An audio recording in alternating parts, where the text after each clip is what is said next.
You never think the person sitting next to you at work, the one who once offered to grab you coffee, the one who laughed with you during late-night project crunches, will become the person who talks trash about you behind your back. But that's exactly what happened with Vanessa. When I first met her, I genuinely liked her. We were both hired around the same time in the marketing department of a mid-sized tech company. Young professionals trying to make our mark. At orientation, we sat next to each other, bonded over awkward icebreakers, and exchanged LinkedIn profiles. She seemed smart, funny, and relatable. A little sarcastic, maybe, but in that fun, witty coworker way. Over the first few months, we became what I thought were work friends.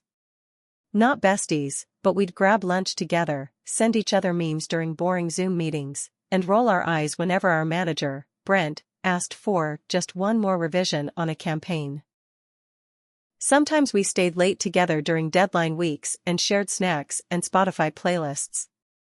I even invited her to a small birthday get-together outside of work, and she came. Looking back, I wonder if she always had this hidden side, or if it developed along the way. The first signs were small. Barely noticeable. A strange pause before she complimented my presentation. A joke about how I always dress to impress during pitch meetings, said with a laugh that didn't quite feel friendly. Then came the subtle undermining. One day during a meeting, I pitched an idea that our director liked, a bold social media campaign that broke away from our usual tone. Everyone nodded. Brent smiled. But after the meeting, Vanessa leaned over and said, "You've always been good at saying what people want to hear." It wasn't said kindly. It was condescending, and a little bitter. I laughed awkwardly. "Thanks. I think?" She just smirked and walked away. It didn't stop there. Over the next few weeks, she started making snide comments under her breath. When I got praise during team check-ins, she'd say things like, "Wow, someone's getting gold stars again." When I stayed late to finish client reports, she'd whisper, "Trying to win Employee of the Month?" I brushed it off. I told myself maybe she was just stressed. We all have bad days. Maybe she didn't mean anything by it. But the energy shifted, not just with her, but around the whole office. People I used to casually chat with seemed distant. Conversation stopped when I walked into the room. Vanessa was always huddled with others in the break room, whispering, laughing, glancing in my direction. Paranoia started creeping in, but I couldn't prove anything. Maybe I was just imagining it. Maybe it was in my head. And then came the moment that made it real. It was a Thursday. I remember because I had just come back from a quick lunch run, sushi from the food truck down the block. I realized halfway through the parking lot that I'd left my phone at my desk, so I doubled back quickly. When I walked into the office, it was mostly quiet except for two voices coming from the hallway near the printer. Vanessa and one of our new interns, Clara. I stopped short just out of sight when I heard my name. "Alex is so fake," Vanessa was saying. "Always pretending to be the perfect little angel. It's so performative. And honestly, not even that good at their job." Clara let out an uncomfortable laugh.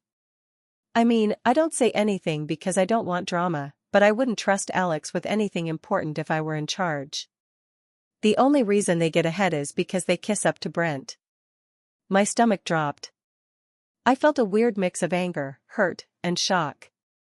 She wasn't just annoyed. She was deliberately sabotaging my reputation, to interns. New hires.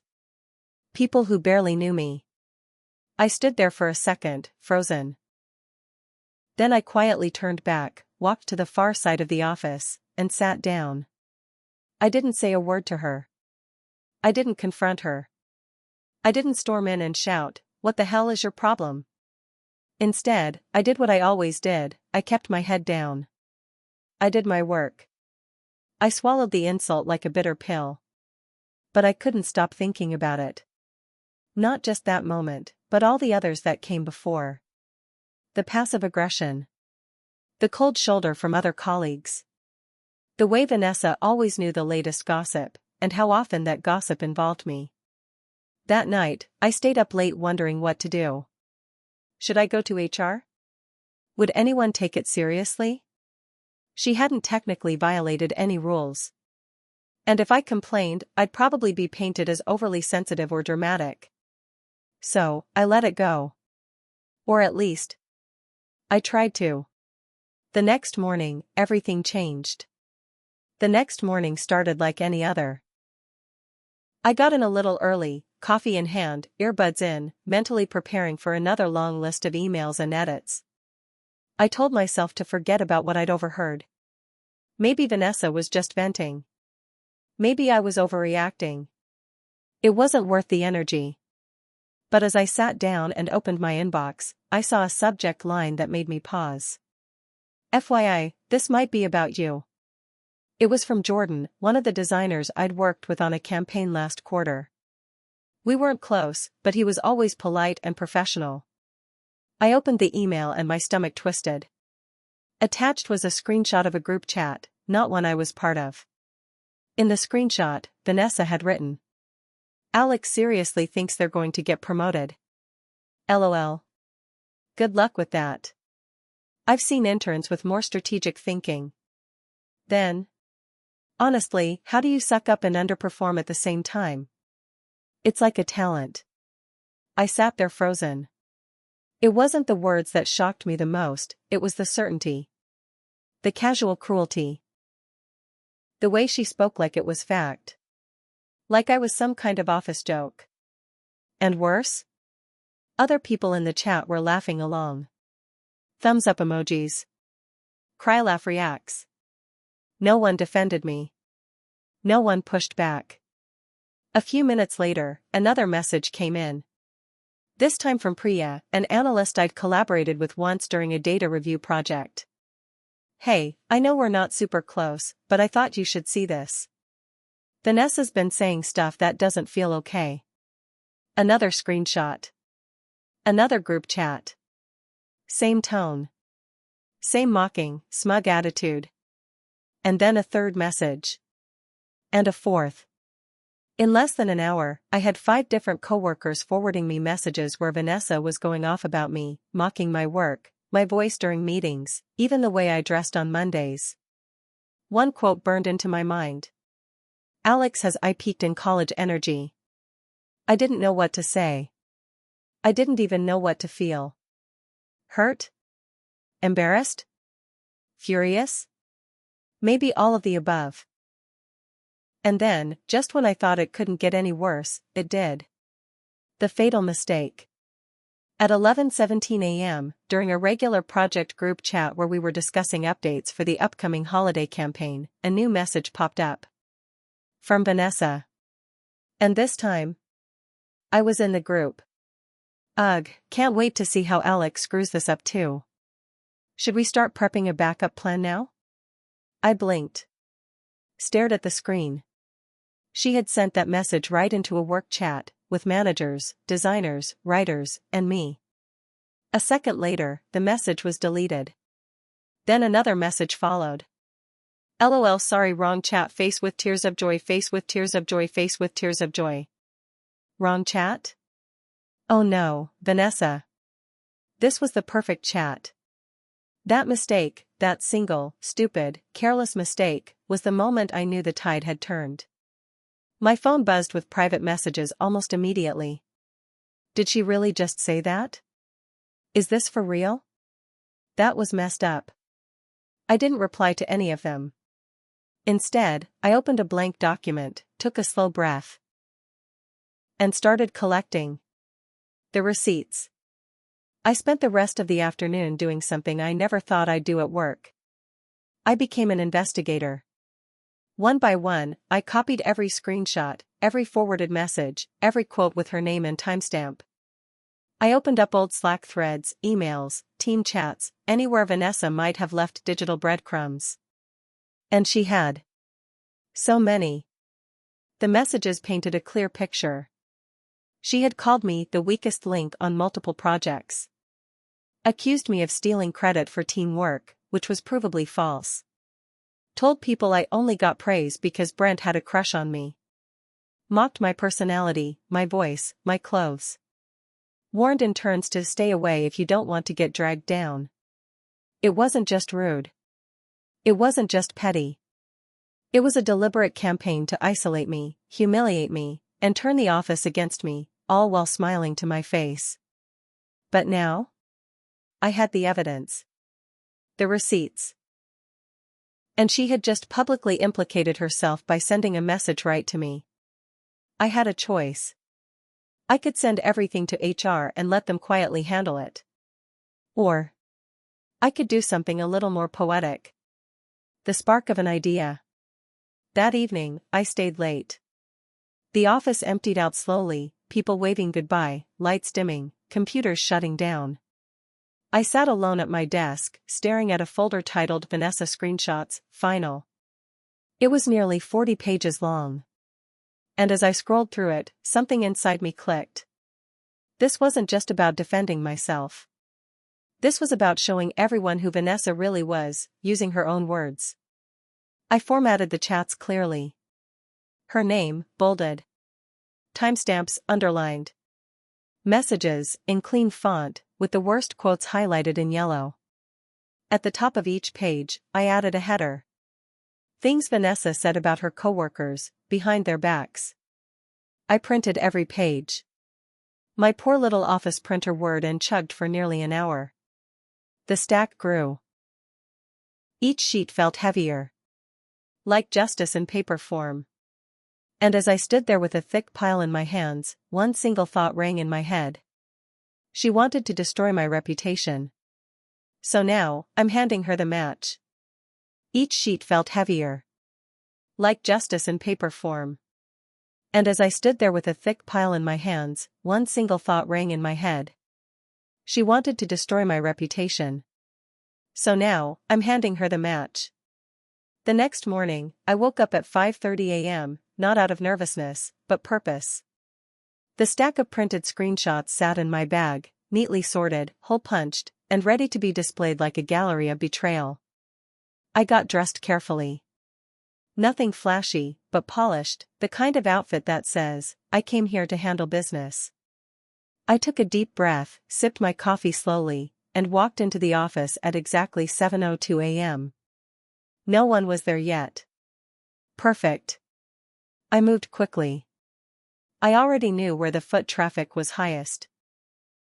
The break room, the hallway to the restrooms, the copy machine zone, the open cubicle clusters near the product team. I'd been working in this place long enough to know where people linger and where their eyes naturally land. I pulled out tape and started posting. One on the fridge door. Alex is so fake it physically hurts to be around them. Vanessa, 2:14 p.m. One on the bathroom mirror. If you want to learn how to fail upwards, just watch Alex. Vanessa, 11:47 a.m. 3 on the hallway bulletin board, the one right outside the CEO's office. Each printout had her name. Her photo. Her words. Not taken out of context. Not fabricated. Just copy, paste, highlight. Let the truth do its job. I wasn't just exposing what she said about me, but about others too. She had badmouthed nearly a dozen coworkers in those chats. Some were interns, some were team leads, even one of the junior managers. She didn't just want me isolated, she wanted control. Influence. Power through poison. By 8:10 a.m., I was done. I sat down at my desk, opened my laptop, and pretended to check emails. And then, the storm hit. The first reactions. At 8:34 a.m., a voice called out from the break room. What the hell is this? Followed by another. Oh my God, is this real? I could hear pages being ripped down, then uncrumpled, then read aloud again. Footsteps hurried. Chairs scraped. At 8:43 a.m., Priya peeked around my cubicle wall, holding one of the printouts. Her eyes were wide. Did you see this? She asked. I shrugged. Yeah. Hard to miss. She looked at me carefully, then leaned in. Was this you? I didn't answer. Just smiled and sipped my coffee. By 9 a.m., it was total chaos. Groups of employees were gathered around the posted screenshots like art critics at a gallery opening. People whispered, pointed, exchanged phones to show photos. One guy was filming a TikTok. Someone printed even more copies and passed them around like flyers. It had become a full-on expose event. And then she walked in. Vanessa's downfall. Vanessa strolled in, phone in hand, late as usual, no idea her digital diary had been plastered across the company like wallpaper. She made it 5 steps before stopping cold in the break room, eyes locking onto her name in bold print. Vanessa, Alex is a professional suck-up. I'm amazed they remember how to breathe without Brent's permission. Her face drained of color. She yanked the paper down. Crumpled it. Turned around, only to see another one on the hallway wall. Then another on the elevator door. One even taped inside the staff microwave. She spun like a trapped animal. People were watching her now. Some openly. Some pretending not to. And then someone, I still don't know who, said just loud enough. So, still think you're the smartest person in the room? That broke her. She stormed toward her desk, snatched her bag, and slammed herself down into her chair. Furious typing followed. She was probably messaging HR. Or trying to do damage control. But it was too late. The message she sent to the wrong chat had already gone viral, internally, at least. Her entire mask had slipped. Not just to me, but to everyone. HR gets involved. At 10:17 a.m., the HR director, Carla, arrived. 10 minutes later, Vanessa was called in. She stood stiffly, gathering herself, and marched to the glass-walled office with Carla. The door shut. Blinds closed. What happened in there? I don't know exactly. But I know how long it lasted, 43 minutes. When the door opened again, Carla stepped out looking tense. Vanessa followed, red-faced, avoiding eye contact with everyone. She didn't go back to her desk. She went to her locker. Grabbed her coat. Walked to the elevator. And just like that, she was gone. No goodbye. No final words. Not even a dramatic exit speech. Just a slammed door and the silence that follows when a tyrant finally topples. The aftermath. An hour later, HR sent a company-wide memo. As of today, Vanessa will no longer be with the company. We are committed to fostering a workplace of professionalism, collaboration, and respect. You know. The usual. But the tone around the office changed almost immediately. People who once ignored me came over to chat. Others quietly apologized, I didn't know she was doing all that. Some even thanked me, even though I never admitted outright it was me. But they knew. That afternoon, Jordan, the first person who sent me a screenshot, walked by and said, "It's like you held up a mirror and made the whole place look." He grinned. Brutal. But honest. I didn't grin back. I just nodded. Because this wasn't about revenge. It was about truth. And sometimes, when the truth is ignored too long, it needs to be printed in bold font and taped to every wall. In the days after Vanessa's abrupt exit, the office didn't just settle down, it changed. You could feel it. It was like someone had cracked open a window after years of stale air. For the first time in months, people were relaxed. Laughter didn't feel forced. Conversations weren't whispered in corners. I noticed people lingering in common areas again, not out of obligation, but genuine comfort. And me? I became someone no one wanted to mess with. I hadn't intended to make a statement, at least not one that turned me into some kind of quiet office legend, but that's what it became. My silence, my restraint, and the fact that I let Vanessa's own words do all the destruction? People respected it. Admired it. Feared it a little, too. There were rumors, of course. Some thought I went too far. Others joked about the printout war. But the most common reaction? A sense of collective relief. Turns out I wasn't the only target. Vanessa had been making snide comments and playing subtle power games with others, too. She'd just never been careless enough to get caught. Until me. The quiet apologies. A few people who'd laughed along in those group chats reached out to me. Some by Slack. Some in person. Awkward smiles. Averted eyes. Hey, I just wanted to say. I should have spoken up sooner. I wasn't comfortable with what she said, I just didn't know what to do. I'm really sorry, I didn't realize how toxic she was being toward you. I didn't forgive everyone, but I acknowledged it.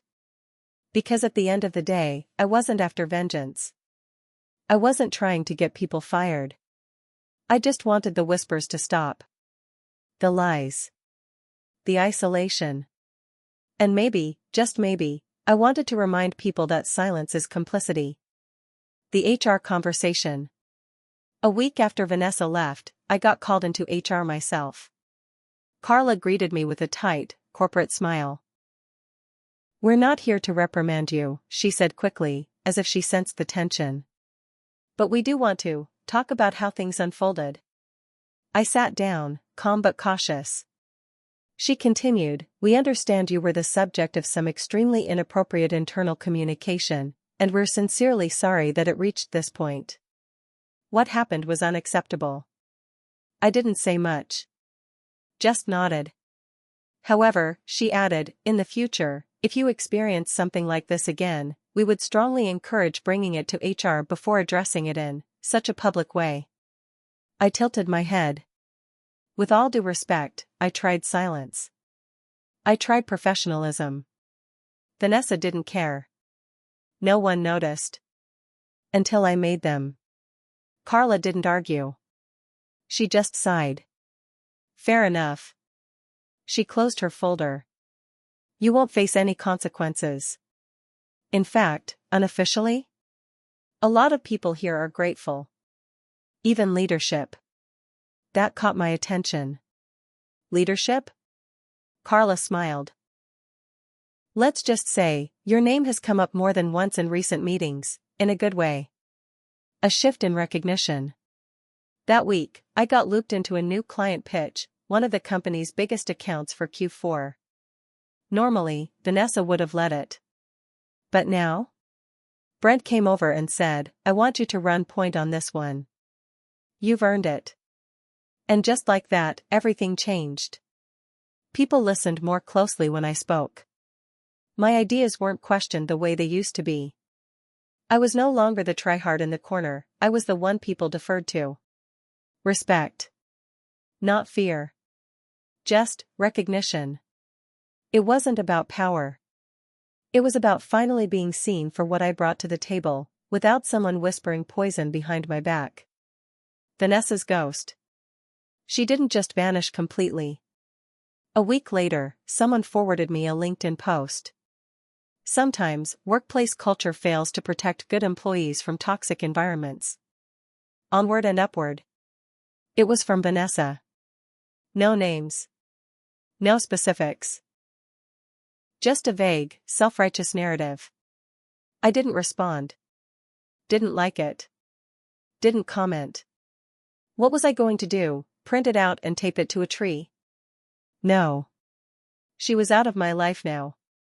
And I had better things to focus on. A better office. 3 weeks after she left, our team had a small off-site retreat. Just a casual afternoon at a co-working hub downtown with snacks, coffee, and breakout sessions. It was supposed to rebuild morale, but it ended up being more than that. People laughed more freely. Joked around without that edge of sarcasm. A few people told stories of their worst bosses, their weirdest coworkers, and then someone, half joking, said, "At least none of us are printing screenshots of each other now." Everyone laughed. Including me. And in that moment, I realized something. Sometimes, you don't need revenge. You don't need a dramatic takedown or a big confrontation. Sometimes, all it takes is a mirror, held up at the right time, to reveal someone's true reflection. Vanessa had painted herself as the victim in her story. But here, in the place she tried to poison, we were healing. Moving forward. Rebuilding without her. And me? I was doing just fine. It's been 3 months since Vanessa walked out of the building for the last time. 3 months since her carefully spun web of gossip, slander, and sabotage unraveled, not through confrontation or screaming matches, but through the quiet, undeniable truth laid out in black and white. Some people still talk about that day. They call it the Great Reveal, or the Screenshot Incident. A few even joked about turning it into an office tradition, Exposé Friday. But beneath the humor was a deeper shift. The office wasn't just quieter without Vanessa. It was healthier. Braver. People spoke up more. Defended each other. Interns weren't afraid to ask questions. Managers paid closer attention to team dynamics. It was as if the walls themselves had exhaled after holding their breath for too long. And me? Well, I've changed too. New reputation, new role. Before all of this, I was the dependable one. The overachiever. The person who worked late and followed the rules. The kind of employee people respect, but don't necessarily rally behind. But now? Now people saw me differently. Not just as a diligent worker, but as someone who doesn't flinch when pushed. Someone who won't let their name be dragged through the mud without a response. And more importantly, someone who knows how to fight back smart. It wasn't long before Brent pulled me into his office. "We've got a team lead opening," he said, sliding a folder across the desk. "Your name came up." More than once. I blinked. "Seriously?" He smiled. "You've proven you can lead without a title. Time to make it official." Reflection. There's a certain irony to it all. Vanessa thought she was writing the narrative. That she could control how people saw me with a few clever messages and behind-the-scenes manipulation. She underestimated the one thing she couldn't fake, the truth. She thought the chats were private. Safe. Disposable. But the digital age remembers everything, especially the parts people wish it wouldn't. I didn't enjoy exposing her. I didn't get a thrill out of watching her panic, or seeing the whispers turn on her. But I also didn't feel bad. Not for 1 second. Because what she did wasn't harmless. It wasn't just venting or office banter. It was targeted. Intentional. Aimed at making someone feel small so she could feel big. I simply held up the mirror. The final message. A few weeks ago, I received a message request on LinkedIn. It was from Vanessa.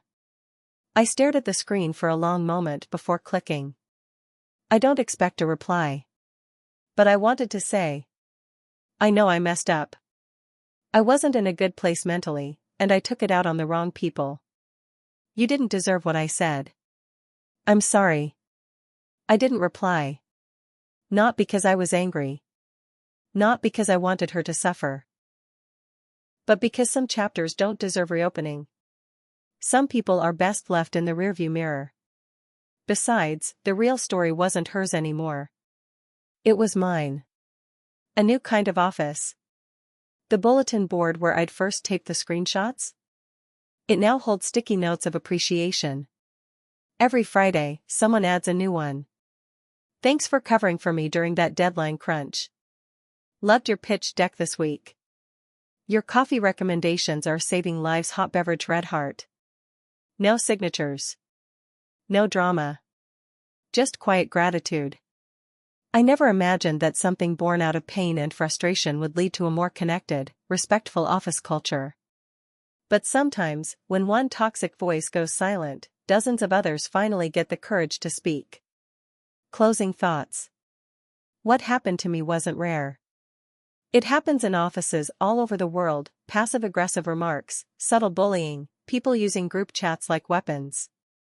And most of the time, the targets just take it. They internalize it. Shrug it off.